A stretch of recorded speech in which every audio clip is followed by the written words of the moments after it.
Kumpleto ang first family sa misa na inialay sa Musileo ng mga Marcos. Unang dumating si dating First Lady Imelda Marcos na sinundaan ng kanyang mga anak, kabilang si Pangulong Bongbong Marcos na sinamahan naman ng kanyang pamilya. May mensayang Pangulo para sa undas, samantalahin ng mga Pilipino ang mahabang bakasyon para magmuni-muni kaugnay sa layunin ng buhay at alalahanin ang katatagan ng mga santo at ng mga namayapang mahal sa buhay. Matapos ang isang oras na misa, agad ding umalis ang mga Marcos at di nagbigay ng pahayag. May 600 Marcos loyalists ang nagsidalo. Para sa ilang miyembro ng Friends of Imelda Marcos, tanggap nila na hindi na nila masyadong nakakausap ang dating unang ginang. Ay hindi na kagaya dati. Siyempre yung kalusugan niya, iniingatan din namin. Higit 53,000 ang nakalibing sa mahigit 100 ektaryang National Cemetery.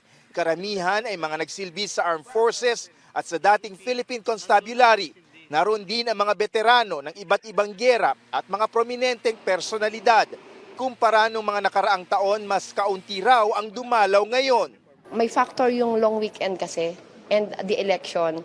So during election siguro nag-uwian yung mga ibang dumadalaw dito.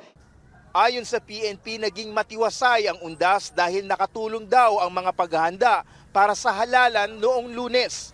Sa ilang lugar gaya ng Maynila, ipinagbawal na ang pag-overnight sa mga sementeryo.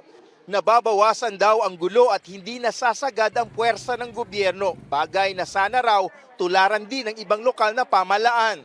Yeah, it's something that we recommend also, but nothing prevents them from doing it. But it's highly recommended. Sa akin, whether 24 hours, nandiyan ang police ready to respond.